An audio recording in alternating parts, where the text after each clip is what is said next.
오늘 우리에게 주신 하나님의 말씀은 요한계시록 9장 1절에서 12절까지의 말씀입니다. 요한계시록 9장 1절에서 12절까지의 말씀을 이제 제가 봉독합니다. 살아계신 하나님의 말씀을 경청하십시오. 다섯째 천사가 나팔을 불매 내가 보니 하늘에서 땅에 떨어진 별 하나가 있는데 그가 무저갱의 열쇠를 받았더라. 그가 무저갱을 여니 그 구멍에서 큰 화덕의 연기 같은 연기가 올라오매 해와 공기가 그 구멍의 연기로 말미암아 어두워지며 또 황충이 연기 가운데로부터 땅 위에 나오매 그들이 땅에 있는 전갈의 권세와 같은 권세를 받았더라. 그들에게 이르시되 땅의 풀이나 푸른 것이나 각종 수목은 해하지 말고 오직 이마에 하나님의 인침을 받지 아니한 사람들만 해하라 하시더라. 그러나 그들을 죽이지는 못하게 하시고 5달 동안 괴롭게만 하게 하시는데 그 괴롭게 함은 전갈이 사람을 쏠 때에 괴롭게 함과 같더라. 그날에는 사람들이 죽기를 구하여도 죽지 못하고 죽고 싶으나 죽음이 그들을 피하리로다. 황충들의 모양은 전쟁을 위하여 준비한 말들 같고 그 머리에 금 같은 관 비슷한 것을 썼으며 그 얼굴은 사람의 얼굴 같고 또 여자의 머리털 같은 머리털이 있고 그 이빨은 사자의 이빨 같으며 또 철 호심경 같은 호심경이 있고 그 날개들의 소리는 병거와 많은 말들이 전쟁터로 달려 들어가는 소리 같으며 또 전갈과 같은 꼬리와 쏘는 살이 있어 그 꼬리에는 5달 동안 사람들을 해하는 권세가 있더라. 그들에게 왕이 있으니 무저갱의 사자라. 히브리어로는 그 이름이 아바돈이요 헬라어로는 그 이름이 아볼루온이더라. 첫째 화는 지나갔으나 보라 아직도 이후에 화 둘이 이르리로다. 아멘.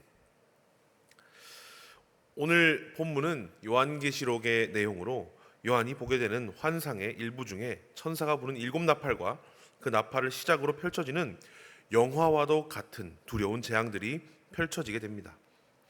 요한계시록의 말씀을 바라보는 기본적인 시각은 이 계시가 이미 이루어진 내용이라는 것과 아직 이르지 않은 종말론적인 시각이라는 이 두 가지 관점을 모두 견지한 상태에서 읽어나가야 합니다. 이미 이루어진 계시라는 관점에서의 요한계시록은 로마 제국과 관련하여 식민 지배와 기독교 탄압에 대한 관점으로 우리가 읽어나갈 수 있겠습니다. 그리고 아직 이르지 않은 종말론적 시각에서는 주님께서 이 땅에 다시 임하실 재림의 때에 있을 심판과 구원의 역사에 대한 이야기로 볼 수 있는데, 이것이 여러 두려운 이야기들로 뒤덮여 있지만 사실은 주님의 승리에 관한 이야기임을 먼저 우리가 알고 읽어나가시면 도움이 될 것 같습니다. 특별히 오늘 우리에게 주신 9장의 말씀 속에서 우리는 어떠한 하나님의 메시지를 발견할 수 있을까요? 먼저 본문의 구조를 살펴보도록 하겠습니다. 오늘 본문은 세부적으로 내용적으로 세 부분으로 구성이 됩니다. 첫 번째 부분은 1절에서 2절로 하늘에서 떨어진 별이 연 무저갱에 관한 내용입니다. 두 번째 부분은 3에서 11절로 황충의 재앙이 묘사되고 있습니다. 이 황충은 메뚜기로 번역이 될 수 있는데 말씀을 더 살펴보면 그저 메뚜기가 아닌 더 흉악한 모습을 한 무엇인가임을 우리는 알 수 있습니다.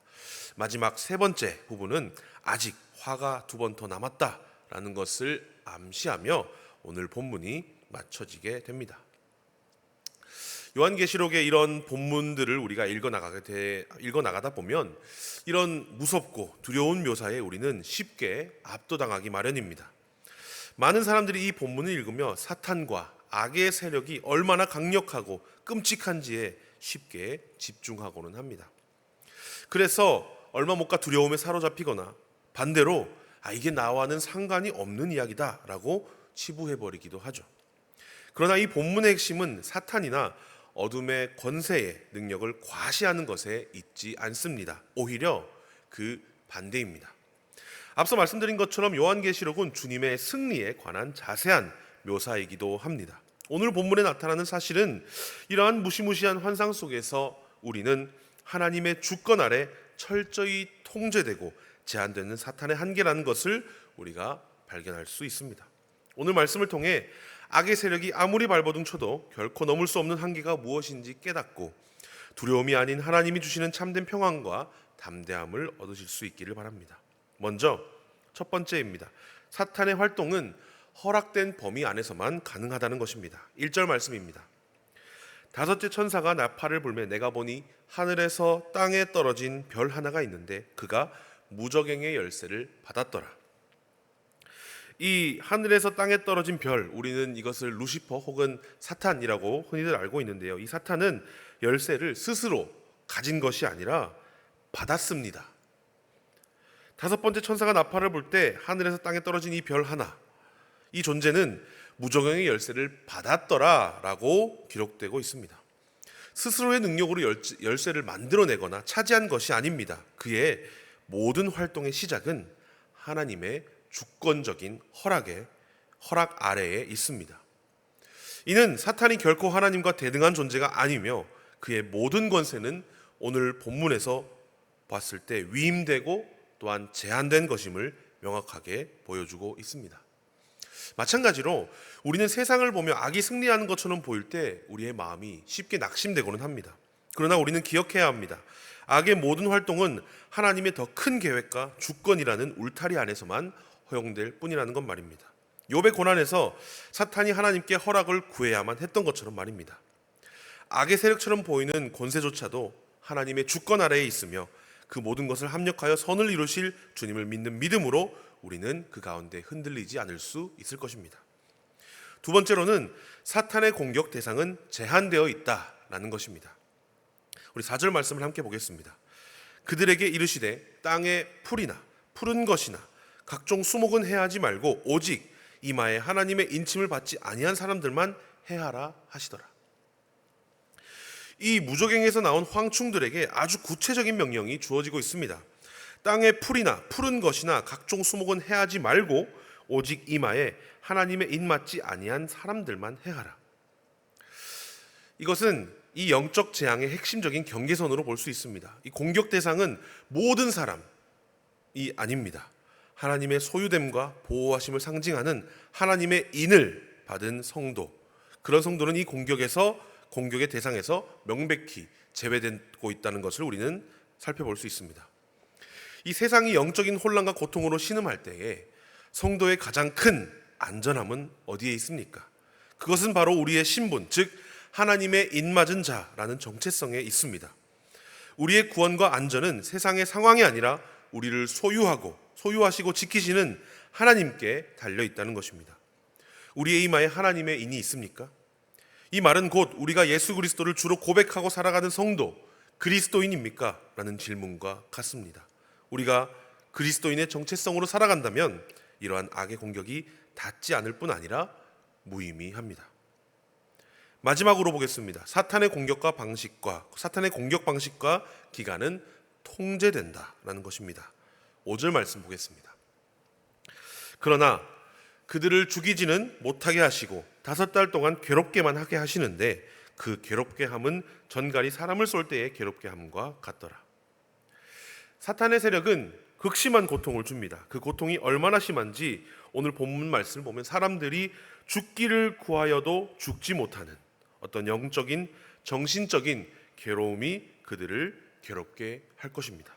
하지만 하나님께서는 두 가지 명확한 한계를 설정하십니다. 첫 번째 방식의 한계입니다. 바로 사람을 죽이지는 못하게 하신다라는 것입니다. 이 죽이지 못한다는 말씀은 우리 육신의 생명으로도 해석할 수 있지만 이것은 영적인 죽음으로도 해석할 수가 있습니다. 곧 영원한 생명을 그들이 앗아갈 수 없다는 말과 같습니다. 그들은 성도의 영원한 생명을 빼앗을 권세가 없습니다. 육체적, 정신적 고통을 줄 수는 있어도 우리의 구원을 취소하거나 우리의 영혼을 파괴할 수는 없다는 것입니다. 두 번째는 기간의 한계입니다. 5달 동안만. 이 기간이 상징적인 의미든 문자적인 의미든 중요한 것은 영원하지 않다라는 사실입니다. 이러한 고통에는 끝이 있습니다. 하나님께서 정하신 시간이 되면 이 모든 괴로움은 멈추게 될 것입니다.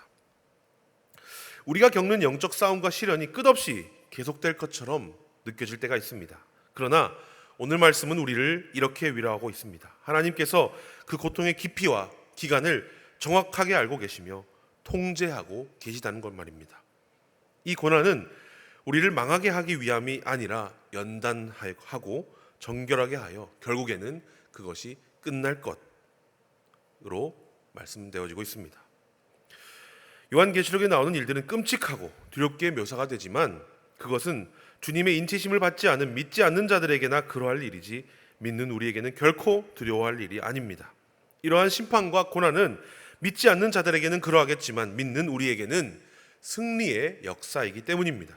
사랑하는 여러분, 오늘 본문을 통해 우리가 살펴본 것처럼 우리 삶에 일어난 어렵고 힘든 일들, 정말로 악하다고밖에 표현할 수 없는 일들이 우리 삶에 일어난다 할지라도 소망을 가질 수 있기를 바랍니다.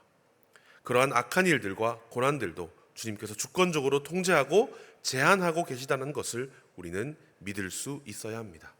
시편 37편 24절에 이런 말씀이 있습니다. 그는 넘어지나 아주 엎드러지지 아니함은 여호와께서 그의 손으로 붙드심이로다. 우리가 넘어질 수 있습니다. 그렇지만 주님께서 우리를 아주 엎드러지지 않게 붙들어 주시며 결국엔 승리로 이끌어 주시는 신실하신 주님의 그 은혜와 사랑을 오늘 본문을 통해 요한계시록을 보시며 느낄 수 있는 우리 모두 될 수 있기를 주님의 이름으로 축복합니다. 기도하겠습니다. 사랑의 주님, 오늘 본문을 통하여 결국에 우리의 모든 역사를 승리로 이끌어 가시는 주님의 크신 놀라운 은혜를 이 시간 읽어보았습니다. 어떠한 어려움과 고난 속에 있어도 그것들을 주님께서 명확하게 제한하시고 통제하시고 우리를 지켜주고 계신다는 것을 우리가 이 시간 말씀을 통해 믿으며 우리가 살아갈 새로운 한 주도 그런 주님의 신실하신 사랑 안에서 살아갈 수 있는 우리 모두 될 수 있도록 주님 인도하여 주시옵소서. 감사드리며 예수님의 이름으로 기도드립니다.